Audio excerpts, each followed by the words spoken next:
Yo, yo, yo, welcome back to the adventures of Anton Rayne, the not-so-popular. What do we got going on? Oops, that's not what I meant. Sortish Great Depression.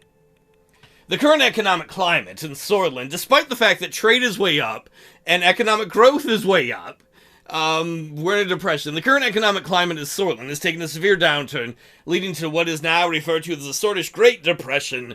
The sharp rise in unemployment, coupled with a steep decline in GDP, underscores the gravity of the situation. Prevailing concerns about government overspending have further aggravated the crisis, giving rise to fiscal instability. We didn't even get to make a decision there. Well, you know what? The thing is, I still think there's a strong chance we get the constitutional reforms we want. It just might be that we destroy our party hard enough that the PIF just come in and do it. Time for a state television interview. The makeup crew had just finished their preparations for the interview. Lucien stopped me on my way out to the balcony of the Blue Mansion, where the filming crew was standing ready. Are you ready for the interview, sir? I don't see the point to it, Lucien. Honestly, I'm not sure if this was even a good idea. Trust me, sir, I've done my best to make this happen. This is very important for our administration. The crew is prepared to start filming. Mr. Sacker is excited to interview you. As I explained before, it would be bad press to decline this offer. They are the most prestigious interview program in the world. But does it even matter, Lucien? And they are from Kairut. The country is known for its neutrality. I don't think there'll be too much pressure. I hope so, Lucien. I hope so. I walked to the balcony and sat on the seat prepared for me, directly across from Mr. Sacker. Mr. President, welcome to One-on-One. Thank you so much for taking the time to speak with us. Let us begin with the latest incident between Sordland and Rumburger. An aircraft? Alright, I'll be honest, this is how I really talk. An aircraft of the Sortish Air Forces was shot down by Rumburgian anti-aircraft guns a few weeks ago. Officials from the Rumburgian government proclaimed that the aircraft was flying inside of the airspace of Rumburg. Your government has been silent apart from a few statements which claimed that your plane was indeed in Sortish airspace when it was shot down. Do you believe the Rumburgian Air Forces initiated an intentional attack? I don't know what benefit I have. I mean, I think it was intentional. It could have been an accident. I don't want to think they attacked us intentionally. It must have been a mistake. Does that mean your side is willing to have diplomatic talks with Rumburg? Of course. Rumburg is our neighbor, and we want to have good relations with all of our neighbors. And you believe Queen Livingston shares the same sentiment? I could say I hope she does. That's not bad. I could say I doubt it. I could say I can't say for sure. We'll have to ask her. I'll be hopeful. I hope she does. We're willing to work together to achieve peace in Eastern Maricopa. And this week, the Arcasian government has condemned Rumburg for their actions against Sordland. Now that Sordland is a member of NATO, do you think this would deter Rumburg from creating a broader conflict? I'm just gonna say I'm not sure. I'm gonna leave it open. I'm not sure. Rumburg sees itself as the third superpower of this world. We can't put anything past them. We gotta look like we're at least trying. Before we move on with that, I want to ask about another topic. Not so long ago, you claimed a spy was discovered within your administration. The alleged spy was none other than your own secretary.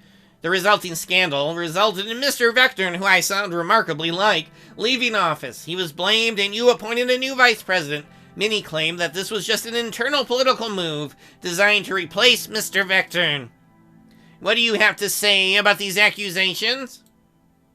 I will say it was all nonsense. We have evidence she was leaking sensitive information. Don't you think you were partly to blame? She was your secretary. It was going on right under your nose. I could say to some extent yes. Nah, fuck it. First, I'm not responsible for processing background checks. Secondly, I wasn't the one who hired her. He didn't look like he was satisfied by my response. He stopped for a moment and took a brief look at his papers. Okay, let's return to your foreign policy. Let's talk about the ongoing conflict around Helgeland Island. The Volkslandian Navy has been increasingly active in the Marquian Sea. As you know, they've been harassing Agnolian ships recently, and Swordist ships as well. I believe Sordland is committed to stand with Agnolia. In fact, you have a military alliance with them. What do you think about Volksland's actions and their claims on the island? I'm gonna just take the most peaceful response I can. I invite Chancellor Hegel of Volksland to see reason. I believe the conflict can be resolved diplomatically. Do you think the hostilities between Agnolia and Volksland might erupt into a hot war? I could say yes, it could. I want to find something diplomatic still. It's definitely a possibility. Therefore, all nations of Eastern Mercopa should do their best to calm the situation. Would Sordland also get involved in the situation if it gets out of control? We have allies. I could say no, or as a peacekeeping force, but no, we have to be loyal to our allies. Yes, the Swordish Armed Forces and the Swordish Navy are ready to act if our allies need us. Alliances matter.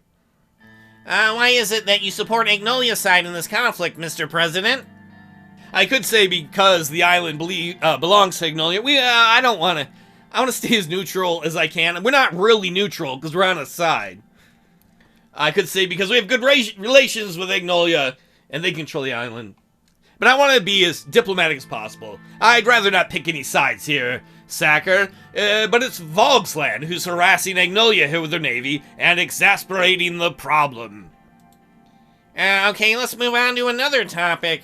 Last year, a huge conflict took place close to your borders with Wayland, when the Wessex forces partook in the massacre of Blutish civilians under the guise of eliminating the Blutish Freedom Front. Luckily, we had nothing to do with that. Sordland decided to stay out of the conflict. In fact, many refugees fleeing from the massacre came to Sordland. Knowing that Sordland also had its troubles with Blutish independence movement, how did Sordland cope with the influx of Blutish refugees coming in from Wayland? Fuck it. I could say they handled it well. I could say, no, I don't understand the question. The Blutish movement has nothing to do with this. They could have been Swords or Wessex as well. First of all, they're human beings. And that's the problem, is the Blutes have not always been treated as human beings. The world has been watching this humanitarian crisis with the utmost attention. I have to give you credit for allowing these people to enter Sordland. Can I live in your country when I'm done being president, which is going to be in like 3 days? Unlike your neighbor Lesbia, Sordland took this responsibility. Do you feel the burden for being the only country who opened their borders to the refugees? Yeah, I'm going to be honest. I'm not going to blame them for the recession. And I'm not going to throw Alvarez under the bus. Alvarez is our ally. He's the president of Lesbia to the south. But do we feel the burden? To some extent, but we can't complain. In an ideal world, all surrounding nations would take the responsibility. But Sordland alone does it yet again. I understand. Can you say with certainty that these refugees can adapt and find a better life in Sordland? I could say if they adapt. I could say nobody expects them to adapt. They must return to their country now. Yeah, I generally believe they can. Look, right now, the political situation in our country, and for most of our presidency that we inherited when we came in, has been people stabbing each other and shooting each other. It's a very low bar to get across, you know? Generally, I believe they can adapt to life in Sordland. But how about... On the gesture of the director, he stopped before finishing his sentence. Well, it seems that's all the time we have for today. The director shouted at the crew to stop recording. We both stood up and shook hands. Thank you for your valuable time, Mr. President. It was a pleasure. Hey, do you got any job openings, dude? I have a feeling I'm going to need a job very soon, and I got no monies. You know? Like, I can move tables around. I could be like, can't stay the same. Hopefully next time we'll meet again in your country of Karut. He smiled. Of course, Mr. President. You'd always be welcome in Karut. Yes, yes. I'm gonna hold him to that. He's just being nice. He's being nice. In 3 months, me and my family are gonna show up on his doorstep with our luggage in hand. Remember when you said we could come by? We live in here now. You stuck with us. Lucien walked up to the director and started talking to him. I went inside the building. Well, I don't think it's going to matter. The problem isn't foreign policy. I mean, we can take a look at what the news says.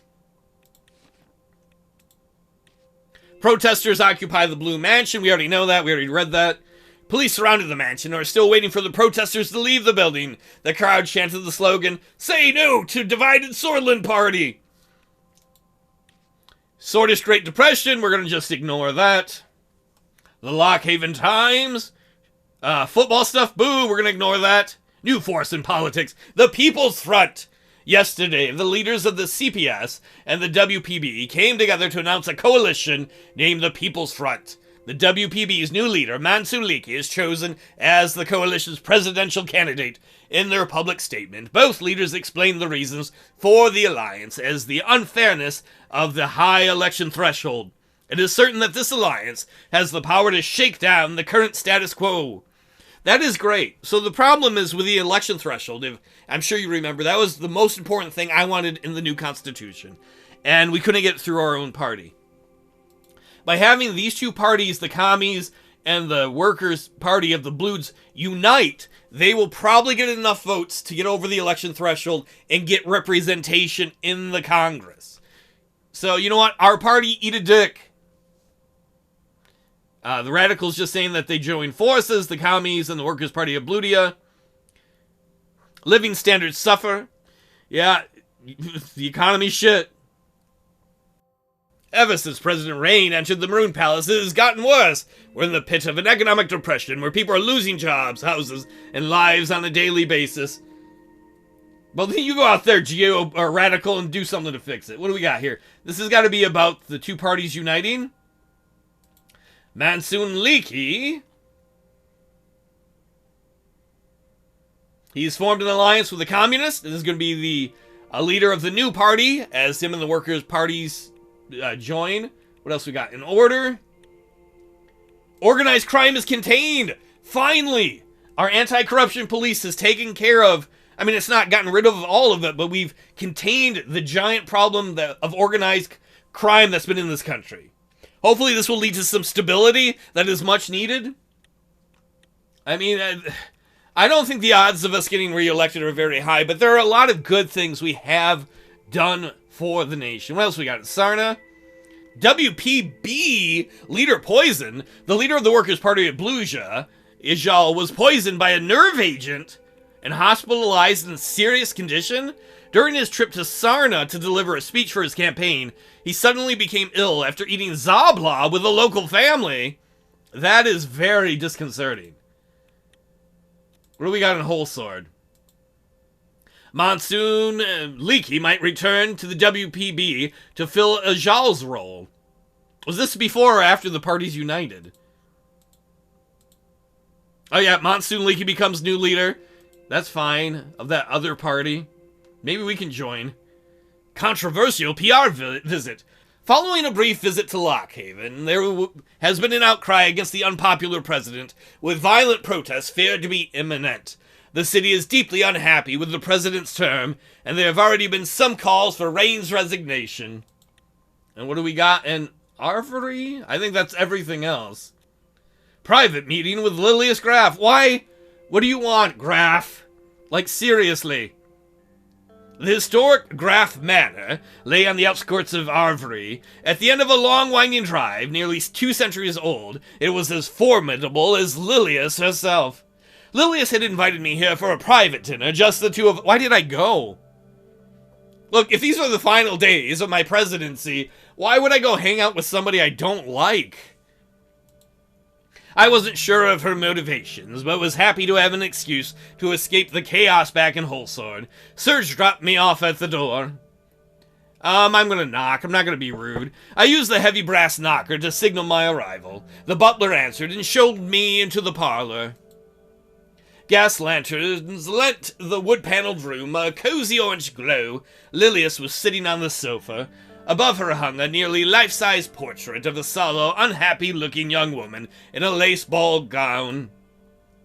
Is that you? My mother, actually. I was her only child, you know. Yeah, Yeah, I could tell you were an only child. That doesn't surprise me. Giving birth to me left her medically unable to conceive. I didn't need to know that. My father never could forgive her for not bearing him a son, and she never forgave me. Oh my god, that explains so much why you have so many issues. Why did I come to this dinner? Can you poison me, Lilius? I heard about this guy who got poisoned for the workers' party. So I can get out of this?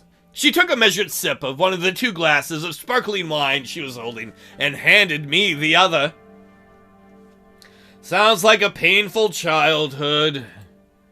The silver lining? Oh, is that despite personally despising me, they felt compelled to grant me all the advantages a son would have, including the education I needed to rise to my current position. Yeah. Would you be so kind as to tell me why you invited me over, Lilius? Given how your wife spends her time these days, I thought you might be in need of a home-cooked supper. There's no way she's being this nice. There's got to be something. There's always something with her. The butler silently stepped into the parlor and rang a silver bell, ding-a-ling-ling. Ah, speaking of which... She led me into the dining room, where a glittering chandelier hung from the high ceiling. Beneath it was a long table set for 2. A woman in an apron and a chef's hat, Weswick by her appearance, ceremoniously presented a roast. Smells delicious. The groundskeeper shot it this morning. You can't afford, like, your own food? Lilius bowed her head and said a quick prayer, then motioned for me to dig in. It was some of the best meat I had ever had. We ate in silence for a while, then Lilius pensively laid down her cutlery. Anton! I want you to know that I have nothing but respect for you. What do you want, Lilius? Nobody respects me in this country. But, you know, given certain developments that have occurred over the course of your term, I believe you're no longer fit to lead the United Sordland Party. Lilius took a deep breath. Oh! I wanted you to be the first to know that I myself will be running against you at the party congress. I could spit out my food in shock. I could say, what the hell do you mean unfit? I could forbid her from doing that. I don't know that I even have the power to do that. You know what? I suspected it might happen. Of course you did. You aren't stupid. Could you tell everyone else in the country that? Did you think I'd sit by as you made a mockery of this country's constitution? What are you talking about, woman? I didn't get my constitutional reforms through. It doesn't matter. We still have Sol's constitution. You got your panties in a bunch? I didn't change the constitution. I failed. The very constitution that is keeping this nation safe from internal and external threats. Speaking of which, Lilius, your job is internal threats.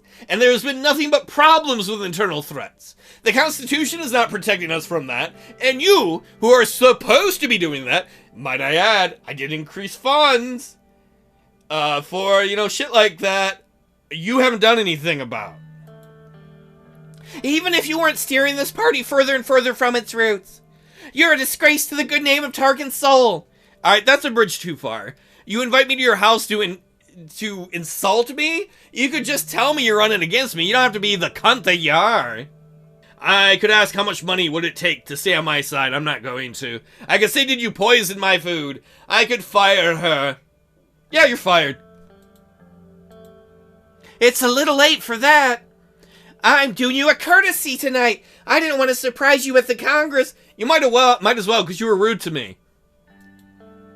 And I wanted to give you time to consider backing me. Oh, honey, no. I'm going to be living in a cardboard box next to Ewald Alfonso before I will ever back you. Sorry, Lilius, I can't back down now. If I'm going to lose, I'm going to go down fighting the good fight. And if you want to restore the soul shit, you probably got a chance. Honestly, though, I think if I fail, there's a strong chance the other parties are going to have enough of a majority where the USP, our party, won't matter anymore, Lilius. You're nailing yourself to the mast of a sinking ship. So sorry, I can't back down now. I understand. I tender my official resignation once we're back in Horsford. Oh yeah, woo, woo, everything coming up, Anton. Why couldn't this happen before? Yeah, oh yeah, I'm gonna enjoy this meat. This is victory meat. Oh, finally, the bitch is gone.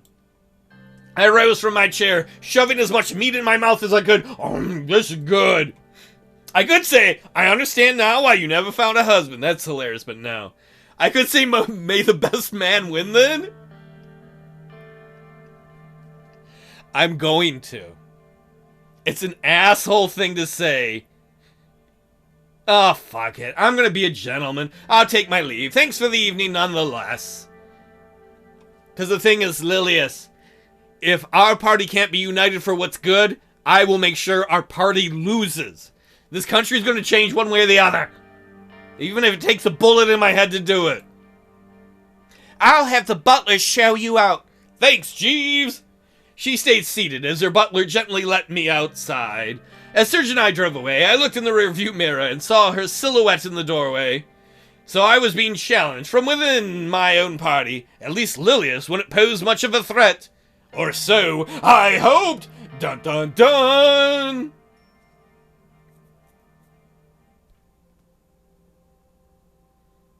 So we got some news about Lilius.